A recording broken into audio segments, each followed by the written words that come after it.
investing in stocks in the stock market. And for this is for beginners and more so students. So welcome on board.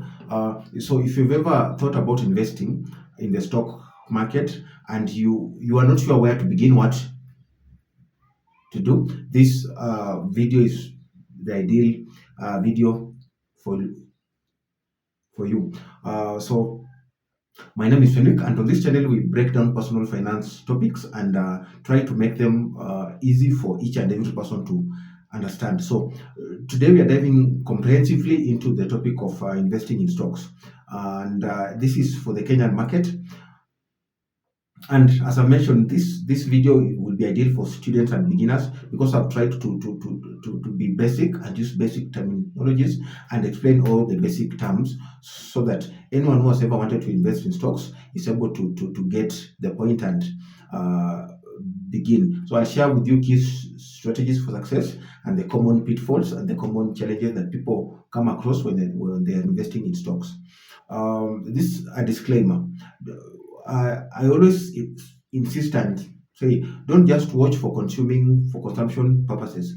Watch any content that you watch online. Have a notebook, write what you can implement and start implementing. That's the only way that online content will help you. Don't just be a boring consumer where you're just watching, and you're not doing something. So once you're ready with your notebook, let's get started. So why stocks? Why stocks? So investing in stocks is a good way. It's a fantastic way to grow your wealth over time. It allows you to become a part-time owner of companies like Safaricom, companies like Kenyan, because when you purchase stocks, you purchase ownership in that particular company. So one of the reasons for investing is for financial freedom. So you are investing so that tomorrow you'll be able to have financial freedom. So let's start by looking at the basics of investing in stocks. And so we'll start by understanding what are stocks and what are shares. So stocks and shares are ownership in a company. You are not a founder of that particular company, but because they have given out an IPO, they are selling their shares or their stock, you become part of that company by buying some of shares in a way that you own a part of that particular company. Look at it as a big teaser. So when you buy shares or stocks of that particular company, you are getting a particular slice which becomes an ownership. So that from time to time, annually, when the company makes profit, they share that some of that profit with you because you are basically an owner of that particular company. And what is the stock market? Now, all these shares are bought and sold on what we call the stock market. The same way you go to market and buy tomatoes and onions. So stocks and shares are also sold on the stock market. And in our country, Kenya, our primary stock market is the Nairobi Securities Exchange, commonly referred to as the NSE, which has a market capitalization of around 2 trillion Kenyan shillings. So the NSE offers a robust investment platforms where companies can sell their shares and investors can also go there and buy their shares. How does the stock market work? And basically, the stock market is a place where, as I mentioned, where buyers and sellers go to buy and sell their shares. So stock prices will always change depending on how many people want to buy. This is known as demand, and how many people want to sell. This is known as supply. So the discrepancy, the difference in the demand and supply is what makes people to make an income, to make a profit from the stock. So that probably when the year is beginning, the company will be selling shares maybe at maybe 20 shillings per share.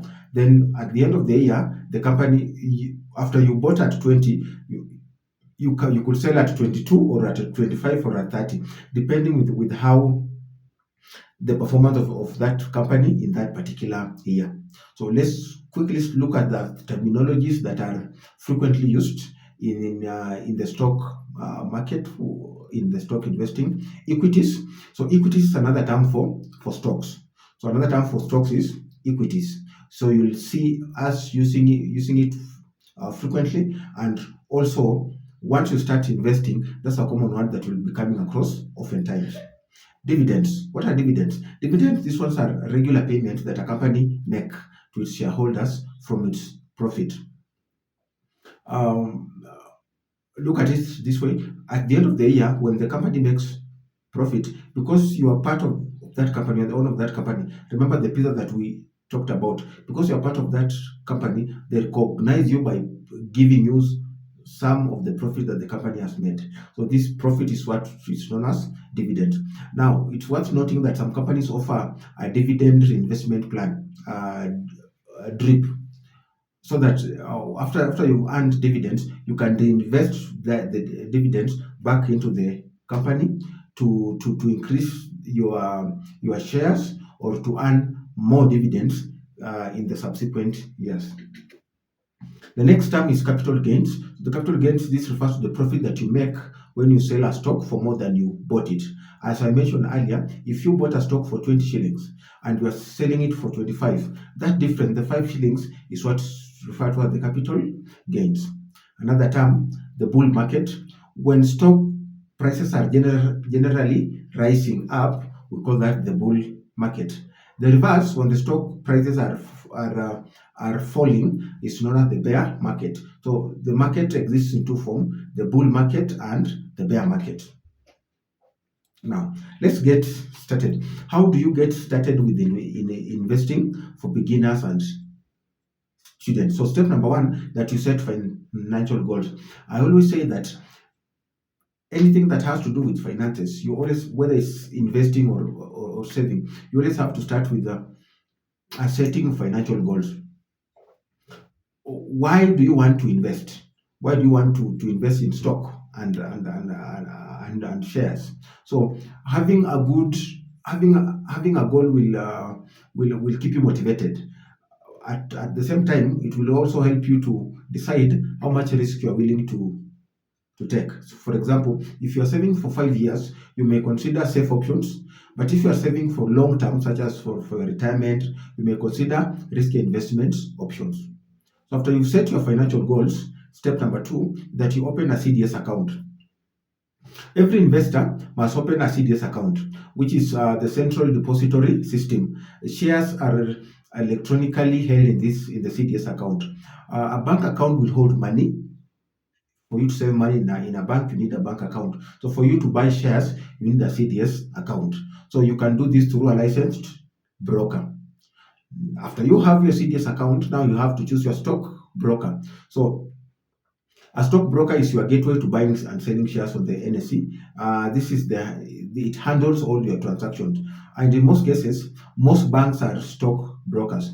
Most you trade most of the stocks through the banks, so they are your stock broker. So to get started, you of course visit the NSE website and find a list of all the licensed brokers. Then compare their fees and contact them to find out what the other terms and conditions are.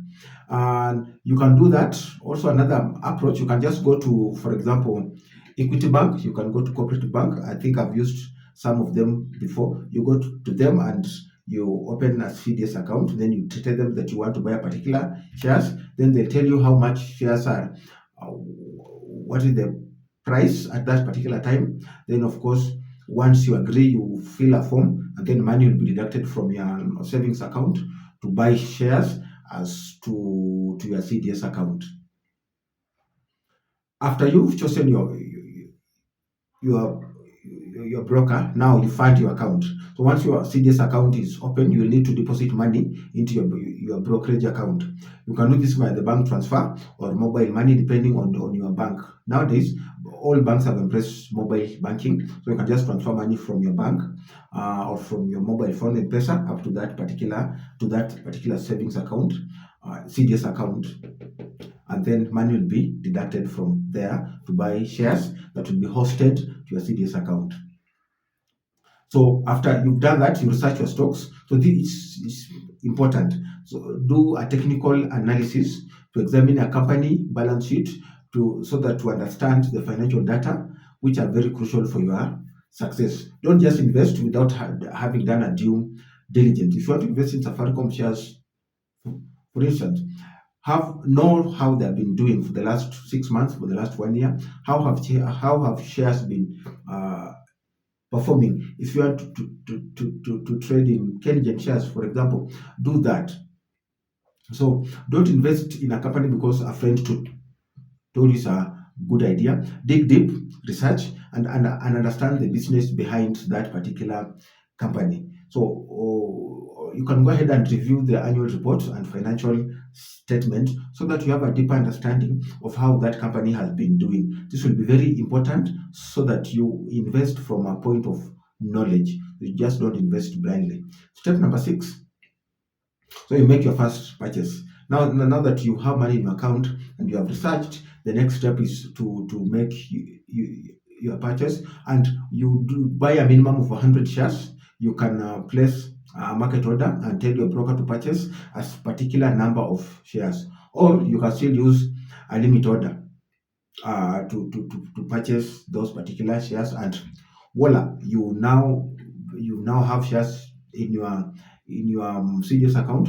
Now you become an owner, a shareholder of that particular company. So the next step is just to monitor. So regularly watch how the stocks are performing, and keep yourself updated on the market trends from time to time. Depending on how the stocks are doing, the stocks that you bought, you might be forced to keep adding, to keep buying some more shares to add to what you already have. The next thing that we're going to look at is important considerations to the Kenyan investors. What are some of the key considerations or key factors that you're supposed to know before indulging or engaging in stock investing or shares purchasing of shares? So then the first one, the minimum investment amount. So you need a minimum of 100 shares. So depending on the share price, you may need to accumulate that amount before buying. Shares come at different prices. For instance, Safaricom trades at 29 shillings. So you need 2,900 shillings to buy 100 shares. You find other companies like Kakuzi, like many other, they have higher prices, can be maybe 500, can be 1,000. I'm just using that as an example. So whatever the amount of shares that you want to buy, check the price of a share of the company that you want to invest in, then multiply that factor by 100 shares to get the minimum amount that you would like to invest. Secondly, after minimum investment amount, it's also important to know the regulatory bodies. So the CMA, Capital Market Authority, is the regulatory body that regulates the stock for the Nairobi Securities Exchange.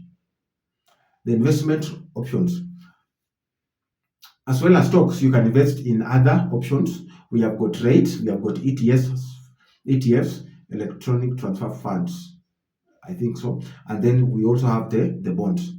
So investors are always urged. You are always urged to buy what the big boys buy. What are big boys? Big boys are the pension funds, they are the investment banks, they are the circles, they are the money market funds. So why are you advised to do so? Because big boys are professional investors at the NSE, and they rarely go wrong. They have been in the game for over 50 years. They have got specialists who do so. So you borrowing a page from their book means that you'll not be wrong. So buy shares that they buy and sell the shares that they also sell. For example, if banks are buying Kakuzi shares, then it should communicate to you that Kakuzi shares are doing well. If banks are buying Safaricom shares or any telecommunication shares, then it shows you that telecommunication shares are performing well. So you won't go wrong. You won't go wrong purchasing what they are purchasing and also selling what they are selling. What are some of the risks and challenges when it comes to investing in the stock? So the market is always volatile and the market is always risky. So stock prices can rise or they can fall, and that's why it's a business, and that's why you can make money or lose money. So it's not a walk in the park, but it's important that you rise above your emotions. The first challenge is market volatility. This when market prices fluctuate and investments, you can lose your investments. Risk number two, challenge number two is emotional investing. Emotional investing can lead to poor choices. You can end up buying shares because you like a particular company, or you like someone in that particular company, or you like the policy of the company. You see, that's an emotional decision. So you have to stick to your plan. Remember, we made the decision that we made earlier on. You need to make your financial decision, goal and decision. Why are you investing? So that goal is what will guide you through. So do not buy high and sell low, because you'll be making a loss. So you are advised to stick to the plan, and don't sell low, relatively lower price when you bought at a higher price. We look at some of the guidelines and tips once we come at the end of it. So after the emotional investing, don't let your emotions guide your actions. Now, what are some of the tips for success when it comes to investing in the stock? So to increase your chances for success, number one, diversify your portfolio. Don't put all your eggs in one bucket. They say so. It's a cliche. They say so, but it's true. This also applies to investing. Don't buy shares from one particular company only. Consider companies in different sectors or different fields. For example, you can invest in the banking sector.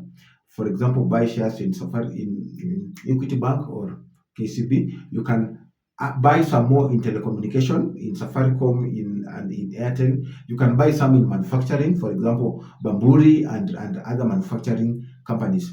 The point is to diversify your portfolio, your investments, so that should one company not fail to perform well, you still be covered by another company which will definitely perform well. And because you've done your due diligence, not all companies that you invest in will make losses. Tip number two, invest long term. Investment is a long term game, and the stock market has been known to historically trend upwards over a long period of time. So have a long term plan, have a long term investment plan. Tip number three, cut losses short. One of the key money management practices is cutting losses short, and they say never lose money, because once you lose money, then you are out of the game. So investment is about monitoring and cutting your short losses so that you don't lose money. Because now once you lose money, you don't have that money, and you can no longer invest. Tip number four is to learn and keep learning. Invest in proper training to evaluate the stocks. Remember, successful investing is a marathon and not a sprint. People who have done this for people who have succeeded in investing, people like Warren Buffett, they have invested for over three quarters of their life. Someone has been investing for 40 years, 50 years, 60 years. And so learning is part of the journey. And as you learn, understand that investing is a marathon and something that will take time for you to master and for you to make a fortune out of it. The last tip is to start small. It's better to begin with a smaller capital amount than you waiting to get probably 1 million or 100K for you to invest. It will also enable you to nurture that habit of saving and slowly putting your money somewhere for that money to work for you. So there you have it. Those are the basics of for you to start investing. Just a basic breakdown. And while I know it is daunting, it it takes a lot of commitment for you to start investing, but research and Practice. Start with 1,000, start with 2,000, start with any amount of money that you have, and you will slowly start building wealth and achieving your financial goal. Please, if you have found this video helpful, please like it, subscribe. That's the only way that you can help me to reach out to more people. When you like and subscribe, this video reaches out to more people and more people and more people, and that's how you can support me in the small way possible. Thank you for watching up to this time. I'll see you in my next